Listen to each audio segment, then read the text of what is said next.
So guys, we're back here for the football news. What do we have to discuss? What are those topics? La Liga says that PSG are pissing in the pool. Rude? Alexis Sanchez comes out and talks about his troubles and all that criticism. Mbappe is officially a PSG player. And let's talk Messi, let's talk Argentina, let's talk the World Cup. Guys, this is of course the football news.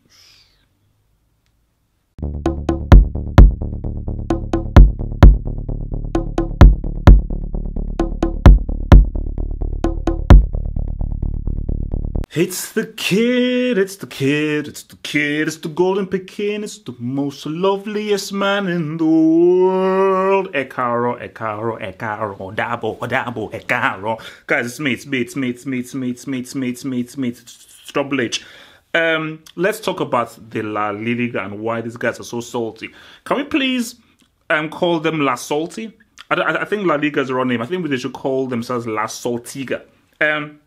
So the La Liga chief, Tebanos, or whatever the hell his name is, he has come out and he has said that PSG have been pissing in a swimming pool, i.e. how they have sort of pretty much gone against the rules of transfers. Obviously, this is pertaining to his to Neymar leaving La Liga, going over to PSG for 222 million euros, and coupled with the fact of Mbappe joining PSG as well, albeit on loan. He is now pointing the finger at PSG, saying that they are using illegal practices and they're going against these transfer guidelines. Barcelona, how did you get Neymar from Santos?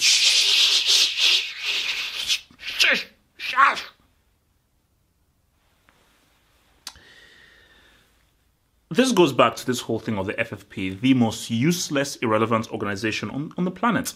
Now, the whole point of the FFP was that they were supposed to come and be, the overseers, the guardians, and making sure that there is parity in football, make sure that transfers are done in the right way, and therefore there is better competition within this great sport that we call football. That hasn't happened. They promised a lot, but ended up doing really nothing in true practice. Remember, actions speak louder than words. Remember that from when you were young. You can't pick and choose. Because what the FFP are doing, they're picking and choosing. Now, if you're not going to go after PSG, surely you've got to go after Barcelona from how they got Neymar in the first place. You can't now side with guys and then start attacking other guys. This has to be fair. But let's just deal with what we are right now. Of course, the way these things have been done, the money that's been spent, it's wrong, it's morally bankrupt, it's messed up. It is what it is. Sorry. I am happy that Neymar has joined PSG because I feel that it makes PSG far more exciting. I'm even more excited of Mbappe joining PSG. We'll talk about that later on. That's a nice little segue. So it's just good for football. But let's just be objective here and let's just be businessman-like about this. This is very seedy. It's very complicated because the fact of the matter is this. And this is something that many people will not actually say in public. But I'm going to say this right now. There are vested interests. Within that FFP, there are people who it is in their best interest to turn a blind eye on a Barcelona, to turn a blind eye on a Real Madrid, because those are guys who, right way. Even in Manchester United, you can throw them in there. PSG have not really entered into that forum. Remember, these are the Qatari group. These aren't Europeans, okay? These aren't Europeans doing anything. These are the Qatari group. These are guys who are outsiders to how things are done. Are you now telling me that Barcelona and Real Madrid are goody two-shoes and they do everything the right way? Give me a break. Give me a break. Everybody is dirty. Everyone is. So Barcelona trying to play the moral high ground and say, oh, PSG have pissed in the pool. If PSG have pissed in the pool, for the past 5-6 years, Barcelona, you have shat in the pool, but nobody has said anything. Let's segue into your boy Kylian. So I didn't think that this was going to happen. Mbappe is officially a Paris Saint-Germain player. He was unveiled before everybody did his whole thing similar to Neymar, where he said, you know what, I'm here.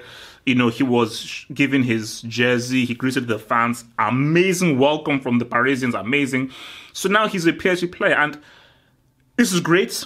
This is exciting. This is lovely. I still think that Monaco will still be very competitive.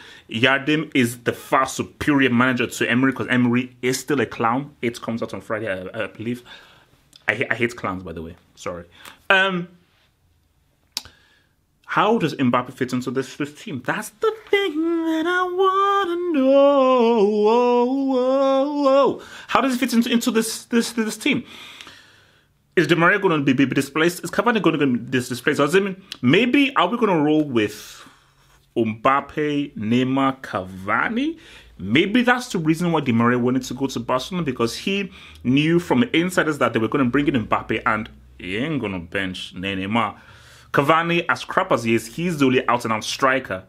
And you don't get a guy that is so high-profile like Mbappe and not put him into the starting lineup. And I'm sure Mbappe, before he signed, he was like, I need assurances that I'm going to be in the starting lineup. Hence why he did not go for Real Madrid, because Mbappe, with the way Isco is playing, Benzema is Zidane's child, and Christina is Christina, even getting into that starting lineup. So that's, for me, I just think the dots connect of Di Maria being that guy having to go. We've already heard that they tried to sell Draxler. Even Draxler says the otherwise. And, Pastore, he just comes in and out. Where is Lucas, by the way? So, and I've said this. I use the eye test. And I always believe in my eye test. That's as soon as I see someone, I know whether that person is it. And when I look at Mbappe, I'm like, he's that guy. He's that guy.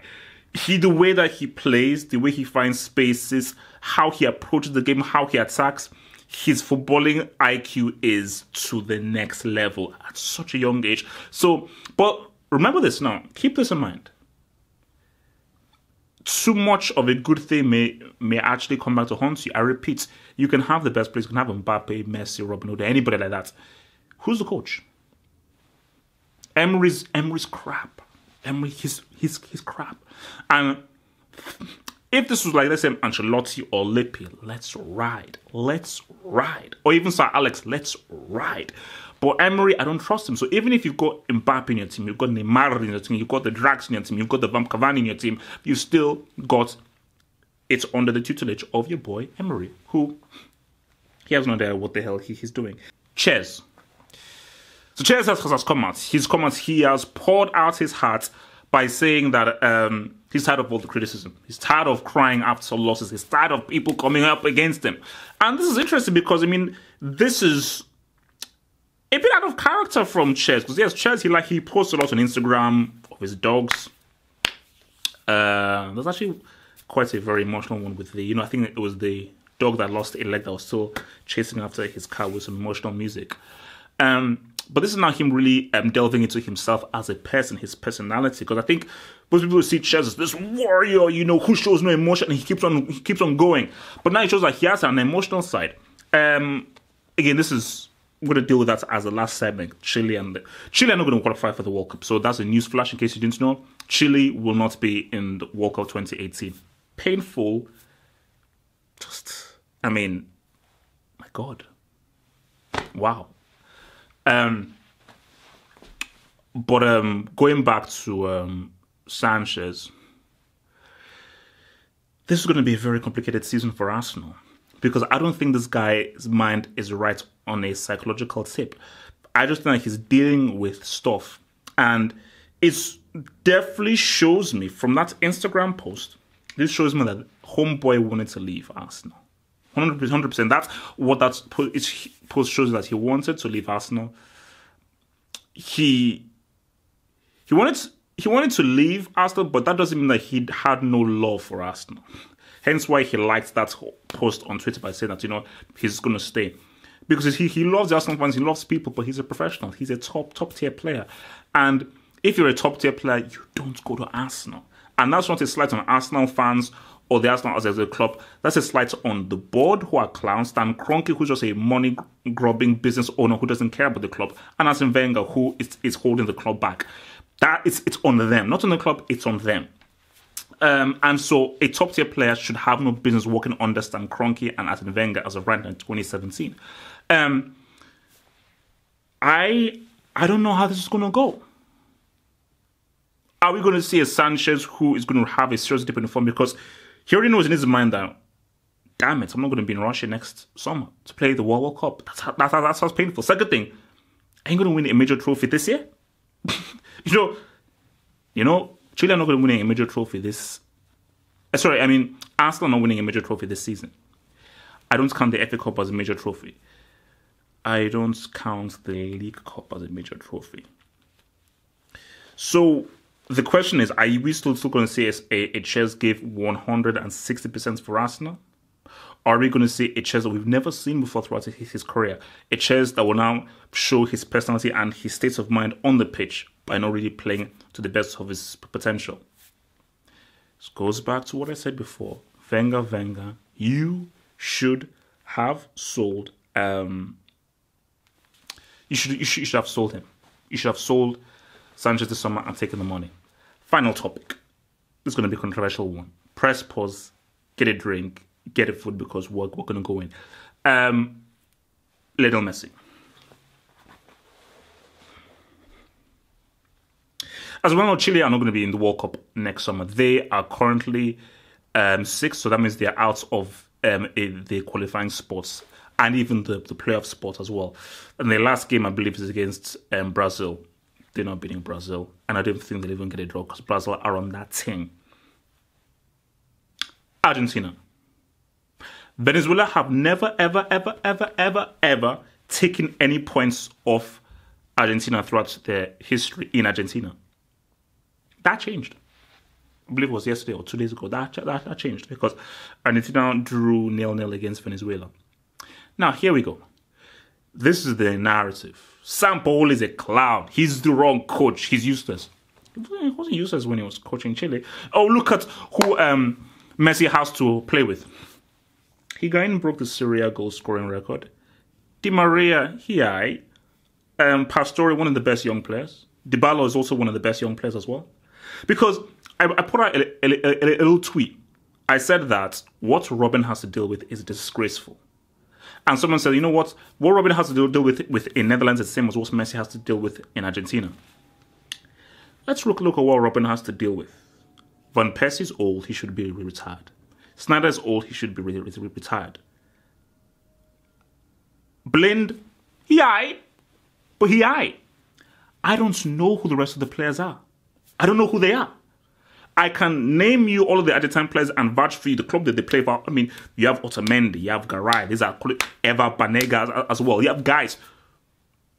Van Persie, I repeat, should be retired. Sneijder should be retired.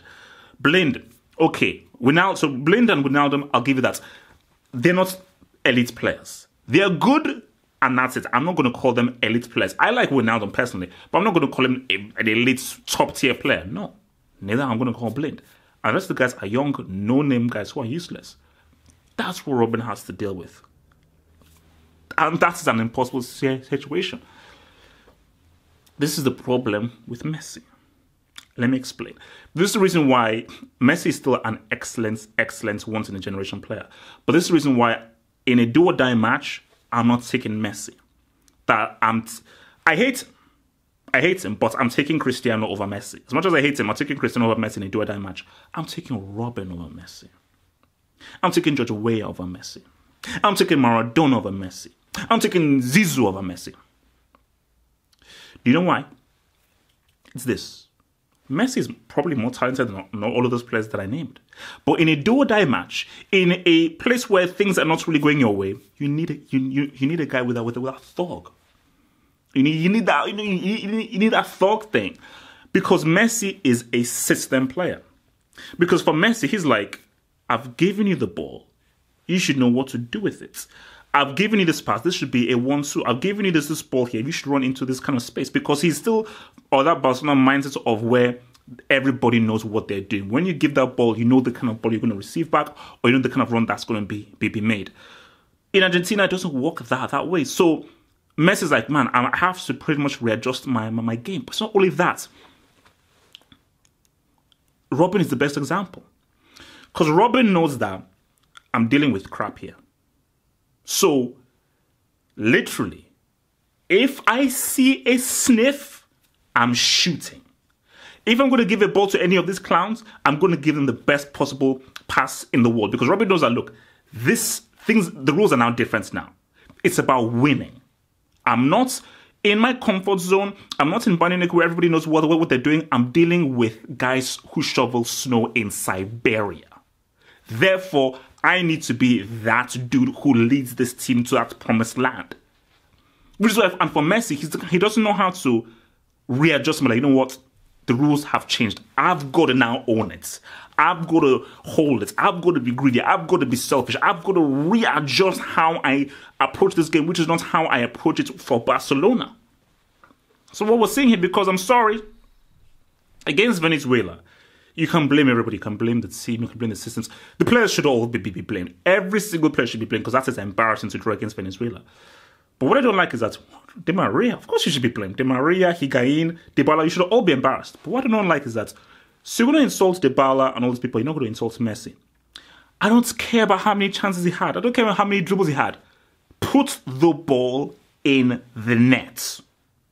Because you're playing Venezuela, who I believe are bottom of South America qualifying, a team who have never in their history taken a point off you.